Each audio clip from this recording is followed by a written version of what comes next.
जी हाँ दोस्तों, यदि आपका भी यूपी पुलिस का डीबीपीएसटी आने वाला है तो इस वीडियो को बिल्कुल स्किप मत करना, क्योंकि आज मैं सिर्फ डॉक्यूमेंट्स की लिस्ट नहीं बताऊंगा, बल्कि पुलिस लाइन के अंदर एंट्री से लेकर बायोमेट्रिक तक, डॉक्यूमेंट वेरिफिकेशन तक और ऑनलाइन डॉक्यूमेंट वेरिफिकेशन तक का रियल एक्सपीरियंस बताऊंगा। कितने कैंडिडेट थे, कितने प्रेजेंट हुए, बायोमेट्रिक में क्या क्या चेक करते हैं, डॉक्यूमेंट्स में कौन सी चीज़ें मिलाई जाती हैं, और यदि आपके डॉक्यूमेंट्स में कोई थोड़ा सा भी गलती है तो क्या किया जाए, इस सिचुएशन से कैसे बचा जाए। ये सारी बातें मैं आपको एक्चुअल डीबीपीएसटी का एक्सपीरियंस के आधार पर बताऊंगा, क्योंकि मेरा डीबीपीएसटी एसआई का हो चुका है तो मेरे पास थोड़ी बहुत एक्सपीरियंस है। तो इस वीडियो तक आखिर तक ज़रूर देखें, क्योंकि एंड में आपको कुछ ऐसी छोटी छोटी मिस्टेक को भी बताऊंगा जिन्हें आप पहले से अवॉइड कर सकते हैं। नमस्कार दोस्तों, मेरा नाम अवनीश कुमार है और मैं आज आपके साथ शेयर करने जा रहा हूं अपना यूपी एसआई का डीबीपीएसटी का पूरा एक्सपीरियंस। मेरा DBPST police line Gyanpur Mirzapur में हुआ था। मैं इस वीडियो में आपको कोई थ्योरेटिकल इन्फॉर्मेशन नहीं दे रहा हूं, बल्कि चीज़ें जो मैंने वहां पर्सनली एक्सपीरियंस किया है वो वहीं स्टेप बाय स्टेप आपको बताऊँगा। इसलिए अगर आपका भी डीबीपीएसटी आने वाला है तो इस तरह के ग्राउंड लेवल गाइड की आपको बहुत ज़्यादा ज़रूरत है। आप इसको बहुत ध्यान से देखिए। पुलिस लाइन पहुंचने के बाद क्या हुआ, तो वहां पहुंचने के बाद कैंडिडेट को अंदर जाने के लिए बुलाया गया। मेरे बैच में कुल 69 कैंडिडेट थे, जिसमें से कुछ का डीबीपीएसटी था और कुछ ऐसे अपने फैमिली के साथ आए हुए थे। मतलब कि टोटल 69 कैंडिडेट थे, जिसमें से 66 पास हुए थे। यह मेरी पहली एडवाइस यह रहेगी कि आप कोशिश करें कि रिपोर्टिंग टाइम से पहले पहुंच जाएं आपको, ताकि लास्ट मिनट रश से बच सके क्योंकि जो लास्ट मिनट पे अननेसेसरी स्ट्रेस होता है आप उससे बच सकते हैं। बायोमेट्रिक में सबसे पहला इम्पॉर्टेंट स्टेज क्या होता है, जब हमारी टर्न आई तो हमें बैठाया गया और इसके बाद हमारा मेजर स्टेज था बायोमेट्रिक वेरिफिकेशन। इसमें क्या होता है, इसमें कैंडिडेट की आइडेंटिटी वेरीफाई की गई। बायोमेट्रिक प्रोसेस में आइरिस रिलेटेड वेरिफिकेशन होता है, फोटोग्राफ और फिंगरप्रिंट की आदि जानकारी चेक की जाती है। एडमिट कार्ड में लेकर आपका डिटेल मैच किया जाता है। शुरुआत में बायोमेट्रिक प्रोसेस थोड़ा स्लो था क्योंकि सर्वर डाउन हो सकता है, तो आपको इससे घबराना नहीं है। सर्वर डाउन की वजह से जो प्रोसेस होता है थोड़ा स्लो हो सकता है, लेकिन आपको घबराना नहीं है।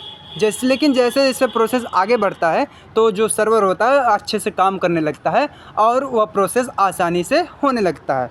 तो सर्वर या टेक्निकल इशू की वजह से आपको प्रेशर नहीं लेना है, बस आसानी से पेशेंस के साथ आपको वेट करना है। बायोमेट्रिक के बाद क्या होता है, आपका डॉक्यूमेंटेशन होता है। बायोमेट्रिक कंप्लीट होने के बाद हमारा अगला मेजर प्रोसेस होता है डॉक्यूमेंट वेरिफिकेशन। यहाँ कैंडिडेट को अलग अलग ऑफिसर्स के पास भेजा जाता है।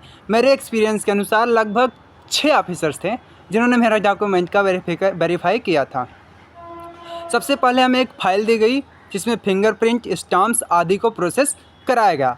यहाँ एक छोटी लेकिन इम्पॉर्टेंट एडवाइस है, जहाँ भी ऑफिसर आपको डॉक्यूमेंट फार्म में साइन करने को कहें या कुछ भी करने को कहे, फिंगर लगाने को कहें, आपको वहाँ बहुत ध्यान से साइन करना है, क्योंकि छोटी सी गलती आपको उससे बाहर कर सकती है। इसमें आपको बिल्कुल भी जल्दबाजी नहीं करनी है। अब बारी आती है डॉक्यूमेंट्स में क्या क्या चेक हुआ।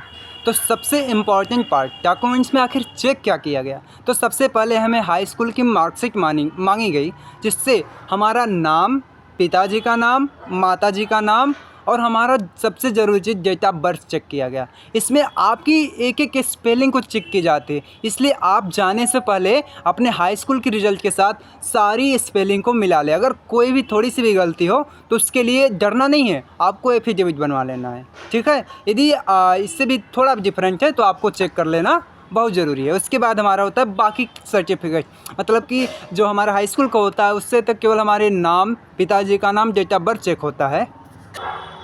लेकिन जो दूसरे डॉक्यूमेंट्स होते हैं उससे हमारा आगे का प्रोसेस होता है। तो दूसरे डॉक्यूमेंट्स में क्या क्या चेक किए जाते हैं, इसमें आपका हाई स्कूल का, इंटर का और ग्रेजुएशन का। लेकिन आप लोग का ग्रेजुएशन का नहीं लगेगा, क्योंकि जो यूपी पुलिस का डीबी होगा वो केवल इंटर तक का सर्टिफिकेट मांगेगा। उसके बाद कास्ट सर्टिफिकेट, डोमिसाइल सर्टिफिकेट और आपका आधार कार्ड बहुत ज़रूरी होता है। इन सब डॉक्यूमेंट्स में आपका रोल नंबर, सर्टिफिकेट नंबर और बाकी रिलेवेंट डिटेल को एक एक करके वेरीफाई किया जाता है। तो मेरी एक एडवाइस है, यदि आप जब घर से निकल रहे हैं या तो उससे बहुत पहले ही अपने डॉक्यूमेंट्स का एक एक डिटेल चेक कर लें कि कहीं नाम में तो गलती नहीं है, हम फॉर्म भरते समय नंबर थोड़ा बहुत गलत तो नहीं कर दिए हैं। यदि एक नंबर भी गलती होता है तो वो लोग बहुत बारीकी से वेरीफाई करते हैं। थोड़ा सा भी गलती होगा तो आपको उसको डरना नहीं है। और उसके लिए ऑनलाइन वेबसाइट पे क्या बोलते हैं उसको, हाँ, एफिडेविट होता है, उसको आप लोग बनवा लीजिए। यदि डॉक्यूमेंट्स में थोड़ा भी मिसमैच हो तो आपको क्या करना चाहिए। अब एक बहुत इंपॉर्टेंट बात, अगर आपके किसी भी डॉक्यूमेंट्स में मिसमैच है तो उसे इग्नोर करके मत जाइए। ये वो लगेगा कि छोटे से मिस्टेक है, वहाँ पे ध्यान नहीं देंगे, लेकिन वो भी ध्यान देंगे। तो मेरा एक्सपीरियंस है, ऐसी सिचुएशन में कैंडिडेट्स को एफिडेविट या अप्रूवल सर्टिफिकेट की ज़रूरत पड़ती है। इसलिए अगर आपके माता का नाम या आपका नाम, पिताजी का नाम, कहीं भी इंपॉर्टेंट डिटेल्स में थोड़ा सा भी डिफरेंस हो तो डीबी से पहले उसकी प्रॉपर जानकारी ले लें और रिक्वायर्ड डॉक्यूमेंट्स तैयार कर लें, क्योंकि डीबी के दिन अचानक प्रॉब्लम आने से काफ़ी स्ट्रेस हो जाता है। हाँ, यदि आप सेल्फ एक्स सर्विसमैन हैं या कोई अदर सर्विस में हैं तो आपके लिए ज़रूरी सोचना। यदि आप एक्स सर्विसमैन से बिलोंग करते हैं तो आपको ऐसे डॉक्यूमेंट्स की प्रूफ देने की ज़रूरत पड़ सकती है जिससे आपकी एलिजिबिलिटी क्राइटेरिया को क्लेम करने में दिक्कत ना हो। तो इसलिए यदि आप वहाँ जा रहे हैं तो इससे पहले ही अपना वो ज़रूरी डॉक्यूमेंट्स बनवा लें। जैसे कि यदि आप सर्विस कर रहे हैं तो आपको अपने जिस एरिया में सर्विस कर रहे हैं उससे एनओसी, नो ऑब्जेक्शन सर्टिफिकेट बनवा लेना चाहिए, ताकि वहाँ पे जाकर आपको दिक्कत नहीं होगी और वो आपको कैटेगरी का फ़ायदा मिल सके। इसलिए कैटेगरी का बेनिफिट क्लेम करने वाले कैंडिडेट को मेरी सलाह है कि सिर्फ मेन डॉक्यूमेंट्स लेकर ना जाएं, बल्कि अपने साथ कैटेगरी से जुड़े एप्लीकेशन सपोर्टिंग डॉक्यूमेंट्स को कंप्लीट फाइल बनाकर जाएं। अब आता है बात फाइल को रीचेक करने का। जब एक बहुत महत्वपूर्ण स्टेज होता है, डॉक्यूमेंट्स जमा होने के बाद उसको दोबारा चेक किया जाता है। एक ऑफिसर द्वारा डॉक्यूमेंट्स को थारोली चेक किया जाता है ताकि कोई इंपॉर्टेंट डॉक्यूमेंट या डिटेल मिस ना हो। इसलिए अगर ऑफिसर आपके डॉक्यूमेंट्स को दोबारा चेक करने के लिए मांगे तो आपको नर्वस होने की ज़रूरत नहीं है। अब बस शांत रहे, डॉक्यूमेंट्स जो मांगे वही तुरंत उसको दे। घबराना नहीं है इसमें भाई, वो एक प्रोसेस है, उसका प्रक्रिया, उसका पार्ट है।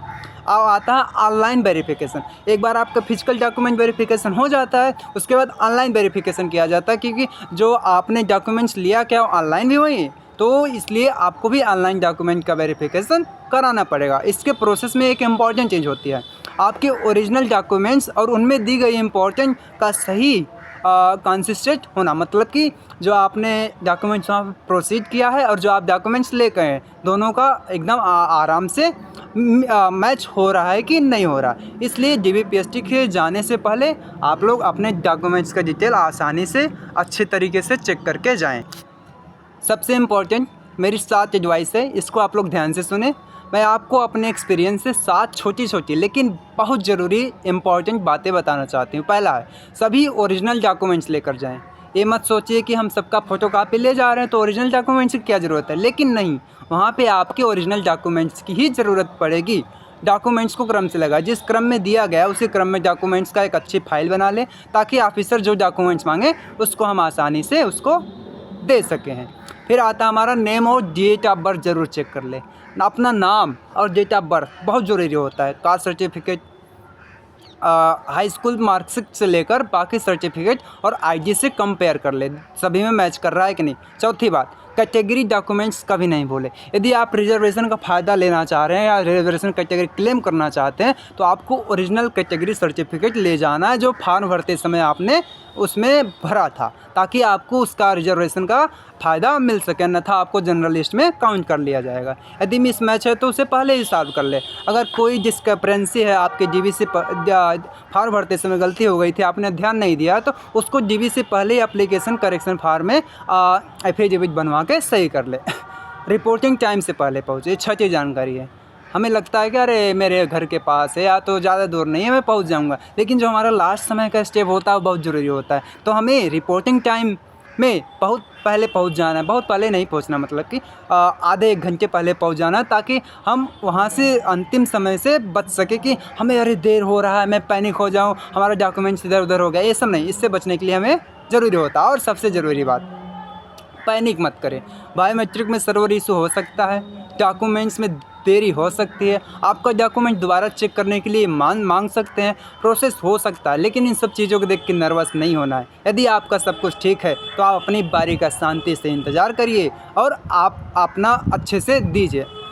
अब कुछ मेरे तरफ से पर्सनल एक्सपीरियंस, यदि आप डॉक्यूमेंट्स के लिए जा रहे हैं तो आपको अपने नाखून, जो पाँचों नाखून होते हैं, क्योंकि वहाँ पे जाने के बाद पाँचों अंगूठा लगाया जाता है, तो आपके जो नाखून होते हैं बारीकी कटे होने चाहिए। अभी देखिए इस तरह से एकदम नॉर्मल कटे होना चाहिए। जो आपका बाल है थोड़ा सा अच्छा होना चाहिए, आप ट्रिमिंग करके जाइए। मतलब कि ये सब चीज़ें ऑफिसर देखते हैं तो वो आपको उतना ज़्यादा ध्यान नहीं देते हैं, आपका आसानी से करते चले जाते हैं। यदि आप अंगूठा लगाने जा रहे हो, नाखून बड़े बड़े होंगे तो कैसा लगेगा, ऑफिसर को भी लगेगा ये ऑफिस पुलिस बनने आया है, नहीं। तो इसलिए हमें अपना सब कुछ अच्छे से करके जाना। तो दोस्तों, यह था मेरा यूपीएसआई का रियल एक्सपीरियंस, जो आपको आगे यूपी पुलिस के डीबी में आपको बहुत काम कर देगा। यदि आप यूपी पुलिस का डीबी पीएसटी कराने जा रहे हैं तो मैं आपको एक चीज़ बता रहा हूं कि डॉक्यूमेंट्स आखिरी दिन पर मत छोड़िए। आज ही अपनी एक फ़ाइल बनाइए, आज ही एक सर्टिफिकेट चेक करिए, आज ही नाम, डीओबी, जितने भी डिटेल्स हों उसको चेक कर लीजिए, और जो किसी में भी थोड़ी भी कमी हो उसको पूरा कर लीजिए। क्योंकि डीबी के दिन आपका कॉन्फिडेंस तभी बना रहेगा जब आपका प्रिपरेशन पहले से कंप्लीट होगा। अगर आपको यह वीडियो यूज़फुल लगा हो तो ज़रूर लाइक करिएगा, कमेंट में बताइएगा कि आपका डीबी किस दिन है, किस जगह है या किस डिस्ट्रिक्ट में है। तो ऐसे ही यूपी पुलिस, यूपीएसआई या तो अदर गवर्नमेंट एग्ज़ाम की तैयारी के लिए जुड़े रहिए मेरे साथ। इस चैनल को सब्सक्राइब कीजिए। धन्यवाद दोस्तों। आपको डीबीपीएसटी के लिए बेस्ट ऑफ लक। आपका डीबीपीएसटी शानदार जाए और जल्द ही हम सबका यूनिफॉर्म पहनने का सपना पूरा हो। जय हिंद दोस्तों।